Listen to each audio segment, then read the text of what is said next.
அனைவருக்கும் வணக்கம். வருகின்ற ஏப்ரல் 20ஆம் தேதி திங்கட்கிழமையில அட்சய திருதியை. இப்போ இங்க சொல்லக்கூடிய இந்த பொருட்களை ஒன்றாக சேர்த்து சோம்பு கூட வைக்கும்போது தாறுமாறாக வீட்ல லக்ஷ்மி கடாட்சம் பெருக ஆரம்பிக்கும். அது என்ன வழிபாட்டு முறை அப்படிங்கிறத பற்றி தான் இந்த பதிவுல நம்ம தெரிஞ்சுக்க போறோம். சித்திரை மாதத்துல வரக்கூடிய அமாவாசைக்கு பிறகு 3வதாக நாள் வந்துட்டு வரக்கூடிய திருதியை திதி இருக்கு இல்லைங்க, அந்த நாள் தான் வந்துட்டு நமக்கு அட்சய திருதியை அப்படின்னு சொல்லுவோம். அப்படின்னா வந்துட்டு நமக்கு "அல்ல குறையாதது" என்று அர்த்தம். காட்டுல பாண்டவர்கள் வந்துட்டு கஷ்டப்படும்போது, சூரிய பகவான் இந்த ஒரு அட்சய திருதியை அன்னைக்கு தான் வந்துட்டு பாண்டவர்களுக்கு இந்த அட்சய பாத்திரத்த வந்துட்டு வழங்கியிருக்காராம். இது மகாபாரதத்துல ஒரு முக்கியமான ஒரு நிகழ்வாவே வந்துட்டு இருக்குங்க. பாண்டவர்கள் அந்த அட்சய பாத்திரத்தில் இருக்கக்கூடிய உணவை எடுத்து சாப்பிடும்போது, உணவு அள்ள குறையாமல் வந்துகிட்டே இருந்திருக்கு.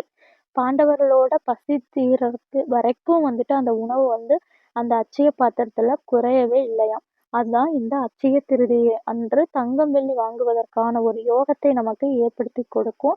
அதற்கு முக்கியமான காரணம், நாம் அட்சய திருதியை அன்று நாம் என்ன பேசுறோமோ, என்ன சொல்றோமோ, இல்லைன்னா என்ன மாதிரி செயல்களை செய்யறோமோ அது பல மடங்கு பெருகும். தங்கம், வெள்ளியை அன்றைய தினத்துல வாங்கினால் தான் பெருகும்னு கேட்டால், கண்டிப்பா அப்படி அர்த்தம் கிடையாதுங்க. அன்றைய தினம் வாங்கும்போது, அடுத்த வருஷம் அதைவிட அதிகமாக வாங்கக்கூடிய ஒரு பலன் வந்துட்டு, அந்த யோகத்த வந்து நமக்கு மகாலட்சுமி தாயார் வந்துட்டு ஏற்படுத்திக் கொடுப்பாங்க. நீங்கள் தங்கம், வெள்ளி வாங்குறீங்களோ இல்லையோ, கண்டிப்பா வீட்ல அட்சய திருதியை அன்னைக்கு மகாலட்சுமி பூஜை பண்ணணும். மகாலட்சுமி பூஜை அப்படின்னா ரொம்ப பெரியதாக செய்யணும் என்ற அவசியம் இல்லைங்க. ரொம்ப எளிமையா வீட்ல மகாலட்சுமி போட்டோ இருந்தால், அந்த போட்டோவுக்கு சந்தன, குங்குமம் பொட்டு வச்சு, பூக்களால் அலங்காரம் செய்து மகாலட்சுமி தாயாருக்கு இனிப்பு ரொம்ப பிடிக்கும். அதனால இனிப்புல ஏதாவது ஒரு நெய்வேத்தியம் செய்து நீங்க பூஜை பண்ணலாம். வீடு முழுக்க தீப தூபம் வந்துட்டு போட்டு, மகாலட்சுமி தாயோட மந்திரங்களை போட்டு வீட்ல நீங்க ஒலிக்க விட்டு கேட்கறது மற்றும் மகாலட்சுமி பாடல்களை படிப்பது அப்படிங்கிறது வந்துட்டு இந்த வருஷம் அட்சய திருதியை வந்து மகாலட்சுமி யோகத்தை வந்துட்டு நம்ம குடும்பத்துக்கு கொண்டு வந்து சேர்த்து விடும்னே சொல்லலாம். இந்த வருஷம் இன்னொரு சிறப்பும் வந்துட்டு இருக்கு. இந்த திருதியை முடிஞ்ச அடுத்ததா வரக்கூடிய திதி என்னன்னா சதுர்த்தி. அதாவது 4வது திதியாக வரக்கூடியது சதுர்த்தி. ஆனால் ஏப்ரல் 20ஆம் தேதி அட்சய திருதியா இருந்தாலும் நமக்கு ஏப்ரல் 19ஆம் தேதி மதியத்துக்கு மேலேயே உங்களுக்கு அட்சய திருதிக்கான ஒரு திதி வந்துட்டு ஆரம்பிச்சிடுது. ஏப்ரல் 20ஆம் தேதி காலையில 11 மணி 13 நிமிஷம் வரைக்கும் தான் வந்துட்டு இந்த திருதியை திதி வந்துட்டு இருக்கு. நிறைய பேருக்கு ஏப்ரல் 19ஆம் தேதி அட்சய திருதியா இல்லைன்னா ஏப்ரல் 20ஆம் தேதி அப்படிங்கிற குழப்பம் வந்துட்டு இருக்கும். நீங்க 2 நாளுமே வந்துட்டு நம்ம வந்துட்டு பிரார்த்தனை பண்ணி வந்துட்டு பொருட்கள் ஏதாவது வாங்கணும்னா வாங்கிக்கலாம். இப்ப திங்கட்கிழமை அன்று தங்கம், வெள்ளி வாங்கினா இன்னும் கூடுதலான விசேஷம்னே சொல்லலாம். வீட்ல மகாலட்சுமி பூஜையும் திங்கட்கிழமையும் வந்துட்டு பண்ணிக்கலாம். அன்றைய தினம் காலையில ஒரு 11 மணி 15 நிமிஷம் வரைக்கும் மேல வந்துட்டு நமக்கு சதுர்த்தியும் ஆரம்பிச்சிடும். அது இன்னுமே விசேஷம்னு சொல்லலாம். திங்கட்கிழமை காலை ஒரு 7:30க்கு மேல வந்துட்டு ராகு காலம் ஆரம்பிக்குது. 10:30 to 12 மணி வரைக்கும் வந்துட்டு யமகண்டம் வந்து இருக்கின்றது.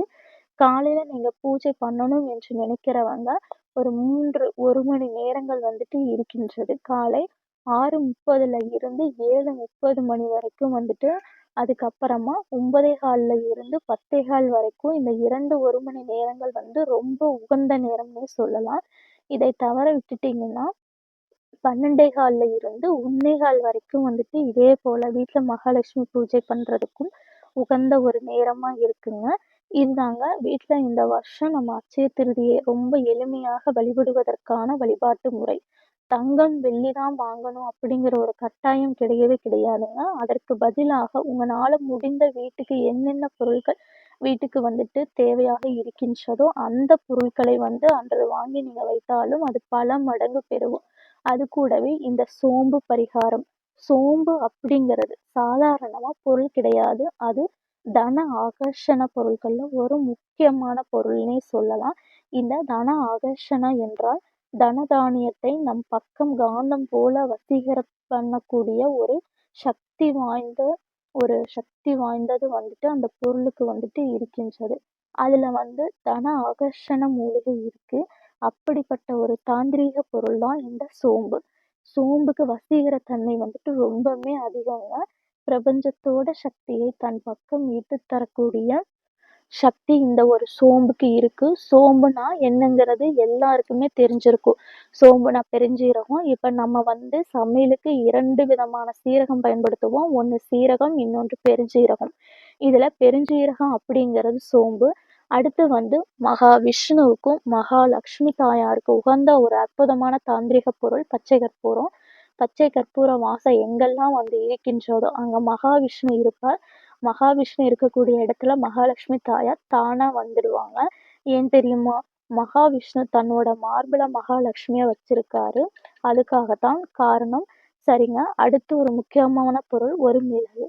சின்னதா எடுத்துக்கணும். மிளகு வந்துட்டு எதுக்குன்னு கேட்கலாம். அதாவது காலபைரவர் வழிபாட்டிலும், வாராகி அம்மன் வழிபாட்டிலும் இந்த மிளகுக்கு அதிக முக்கியத்துவம் உண்டு. ஏன் என்று தெரியுமாங்க? மிளகு அப்படிங்கிறது கடன் பிரச்சனையை வந்துட்டு தீர்க்கக்கூடிய ஒரு முக்கியமான ஒரு பரிகாரப் பொருள். எதிரிகள் தொல்லையை நீக்கக்கூடியது. 10 மிளகு இருந்தால் ஒரு பகைவர் வீட்ல கூட நம்ம சாப்பிடலாம்னு சொல்லுவாங்க. அந்த அளவுக்கு பல மகத்துவம் நிறைந்த ஒரு மிளகை வந்து மகத்துவம் நிறைந்த ஒரு பொருளையும் வைத்துக்கலாம். அடுத்து ஒன்று ஒரு ஏலக்காய். இது பணவசியம், ஜனவசியம் இந்த 2த்துக்குமே வந்துட்டு பயன்படுத்தக்கூடிய ஒரு அற்புதமான ஒரு தாந்திரீக பொருள் வந்து ஏலக்காய். கடைசியா ஒரு கிராம்பு.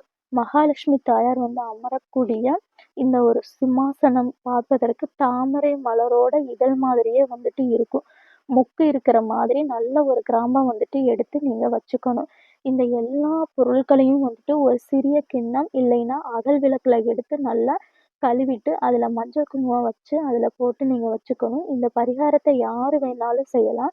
எந்த ஒரு கட்டுப்பாடுமே வந்துட்டு கிடையாதுங்க. இந்த பரிகாரத்தை வந்து நீங்க இந்த டைம் வந்துட்டு முன்னாடியே வந்துட்டு சொல்லியிருக்கு. ஸோ அத வந்துட்டு நோட் பண்ணி வச்சுக்கிட்டு நீங்க வந்துட்டு செஞ்சுக்கோங்க. காலையில ஒரு 6:30ல இருந்து 7:30 மணி வரைக்கும் மற்றும் 9:15ல இருந்து 10:15 வரைக்கும், மதியம் ஒரு 12:15ல இருந்து 1:15 வரைக்கும் வந்துட்டு இந்த டைம வந்துட்டு நீங்க பயன்படுத்தி இந்த பரிகாரத்த வந்துட்டு செஞ்சுக்கலாம். நீங்க பெருசா பூஜை பண்ணணும் அப்படிங்கிறது அவசியம் இல்லைங்க. வீட்ல இருக்கக்கூடிய மகாலட்சுமி தாயாரோட படத்திற்கு முன்னாடி காலடியில இந்த அகல் விளக்குல நம்ம சொன்ன இது எல்லா பொருட்களையுமே போட்டு வச்சிடுங்க. அதன் மேல வந்துட்டு பெருஞ்சீரகம், ஒரு துண்டு பச்சை கற்பூரம், ஒரு கிராம்பு, ஒரு மிளகு, ஒரு ஏலக்காய் இப்படி இந்த முறையில நீங்க போட்டு வச்சிடுங்க. இப்போ எங்க வீட்டுக்குள்ள மகாலட்சுமி தாயார் வசியமாகணும். எங்க வீட்டுக்குள்ள மகாலட்சுமி தாயார் வசியமாகணும்னு ஒரு 3 முறை வந்துட்டு உச்சரிக்கும்போது, நாம ரெடி பண்ணி வைத்த அந்த இடத்துல வந்துட்டு அமர்ந்திருப்பாங்க. அதற்கு பிறகு நீங்க தீப தூபம் வந்துட்டு காமிச்சுட்டு, நீங்க உங்க வேலைய வந்துட்டு பார்த்திடலாம். பார்க்க போய்க்கலாம். அதற்கு பிறகு நீங்க வந்துட்டு தூங்க போறதுக்கு முன்னாடி, இந்த ஒட்டுமொத்த அந்த ஒரு அகல் விளக்குல உள்ள எல்லாத்தையுமே வந்துட்டு, நம்ம வீட்டு பூஜை அறையிலேயே வந்துட்டு ஏதாவது ஒரு சாமி படத்துக்கு முன்னாடி வந்துட்டு வச்சுக்கணும். இப்ப நீங்க எல்லோரும் கண்ல படும்படியே வந்துட்டு நீங்க பூஜை அறையில வச்சுக்கலாம். இதன் மூலம் உங்கள் மீது மகாலட்சுமி தாயாரின் பார்வை வந்துட்டு விழும். இத நீங்க ஒரு 3 மாதம் கழிச்சு வந்துட்டு வளர்பிறை திதி, அதாவது 3வது நாள் வரக்கூடிய சதுர்த்தி திதிக்கு முந்தைய நாள் அதுதான் திருதிய திதி. அதுவே வந்து சித்திரை மாதத்துல வந்துச்சுன்னா அது அட்சய திருதியை அப்படின்னு சொல்லுவோம். இந்த மாதிரி மகாலட்சுமி தாயாரை வசியம் பண்ணி உங்க வீட்ல நீங்க உட்கார வச்சுட்டீங்கன்னா, மகாலட்சுமி தாயார் உங்க வீட்டிலேயே வந்துட்டு இருப்பாங்க. இது மூலியமா அட்சய திருதியை மாதிரி செல்வ செழிப்பை உண்டாக்கக்கூடிய நாட்களில மகாலட்சுமி தாயார் உங்க வீட்டுக்குள்ள வந்து அந்த அமைப்பில வந்துட்டு அமரும்போது இந்த வருஷத்தை விட வரக்கூடிய அடுத்த வருஷத்துக்குள்ள உங்க வாழ்க்கையே வந்துட்டு மாறிடும். இப்போ நீங்க பிறந்திருக்கக்கூடிய இந்த பராபவ வருடம் வந்து உங்களுக்கு பல முன்னேற்றத்தை வந்துட்டு ஏற்படுத்தி கொடுக்கும். மீண்டும் வேறொரு பதிவில் சந்திக்கும் வரை நன்றி, வணக்கம்.